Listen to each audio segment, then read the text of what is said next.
Hi guys, it's been a long day, good day. We're still fighting. There's some guys that we're still in the mix with. It started at 3 o'clock this morning when we got our first letter from someone in Dallas. You know, you never get everybody you want. You always turn a couple, you always get a couple turned, but overall, it's really a pretty good year. It's like I've always said, you never ever hear a doctor say, oh, I had a bad operation, or you never hear a coach say, oh, it's a bad recruiting year. But it's good because I think we finally had a point in the program where it's not a one-year deal. It's a accumulation of a lot of recruiting that has gone on. We have a couple of transfers. We have a couple of excuse me, a couple of returned LDS missionaries. We have a couple of gray shirts, a couple of junior college players, and then a couple of freshmen. So it's a 2-3 year plan that we have, and not necessarily just going out and recruiting a bunch of freshmen. I think the class is highlighted with 3 transfers that you may have heard about. Max Wittek is really the jewel of the class. He has 1 year. He's from USC. If you guys remember, a couple of years ago we played them. He actually started the game. We have a wide receiver from Brigham Young University that went on an LDS church mission and is back. And then we have a very interesting player from Kamehameha that went to the University of Arizona and has come back because of some personal reasons and is going to play outside linebacker for us. When it all happened, Rich Rodriguez and I go way back, and he called and said, Norm, I don't want to lose this guy, but for whatever reasons, he should go home. And he played for them for 2 years, and hopefully will play 2 years for us. So those types of guys are the transfers that we expect immediate impact with. Then the next tier are the fellows that we gray-shirted, if you will. They've been announced before that we have coming back. A good example being Damon Riggins, DJ Riggins. He wasn't quite ready, so you gray-shirted him. He was a 170-pound running back out of Oaks Christian in Thousand Oaks, and he shows up in January and he's 195 pounds.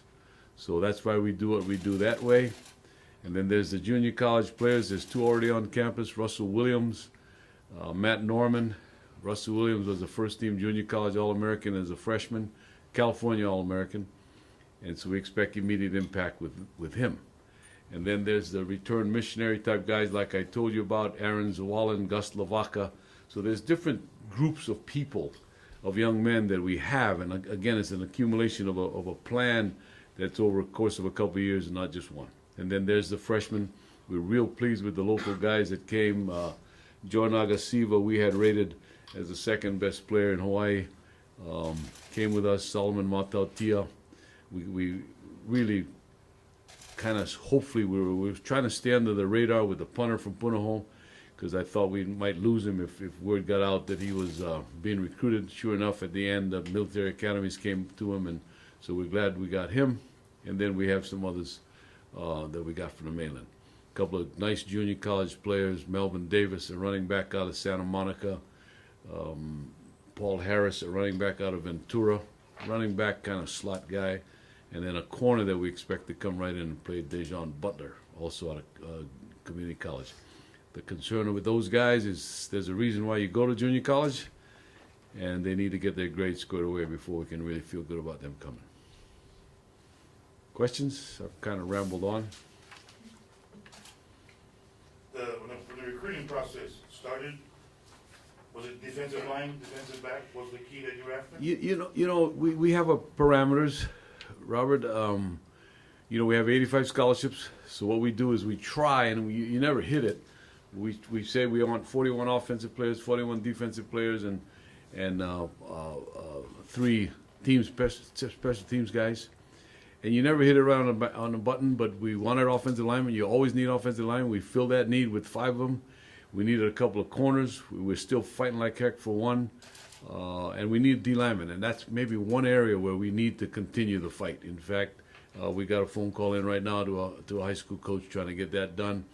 There weren't a lot of inside type guys that we wanted to get, so we need to continue that, and that'll continue on as we speak, and probably for the next week or two.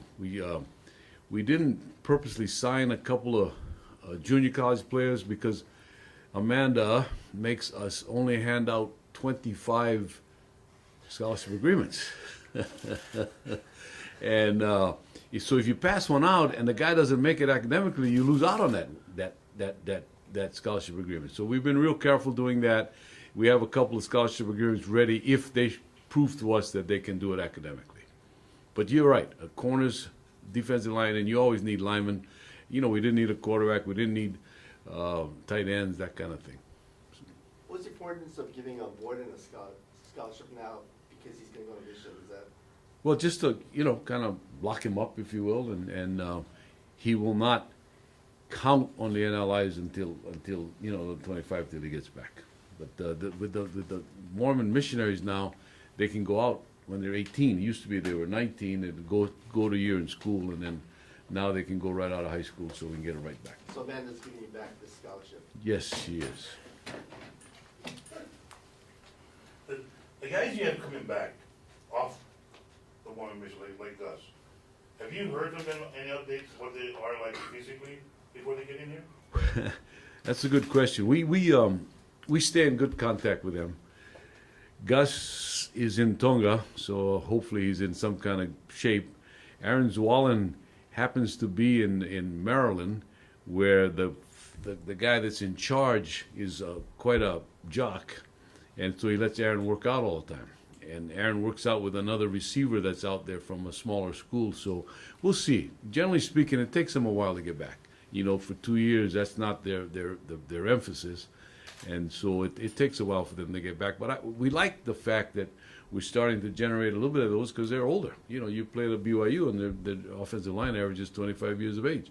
And so we get that little more mature young man that's quite ready, Harold Millennies, that, are ready to take on the responsibilities. You're big at offensive line, aren't you? Oh, we're big. We're big on the offensive line, which Chris Snelly really, really likes. Real pleased. We had a young man from Oklahoma City that, we took a shot at, and he had some Big 12 kind of. I think what happens in recruiting is as I've said before, when the number ones, the Oregons, lose their number ones, they go after their number twos. Their number twos are our number ones. So as recruiting goes on, that's what we've been doing for the last 2 days, is just trying to hang on to the fellows that we have so they don't go somewhere else. And this boy, J.R. Hensley, had a couple shots, at the Iowa States and all the Midwest schools, but he came out here, enjoyed his visit, and is all in. I just spoke with him on the phone, and he can't wait to get out here and get going. 6'5", 316 pounds, something like that. Good enough? Any other questions? Thank you. I was actually wondering, you missed out on Dejaun Holmes. How does that impact your recruiting class? We don't. Yeah, that's not even out. We I don't talk about guys we don't get. You know what happens, and people need to understand this.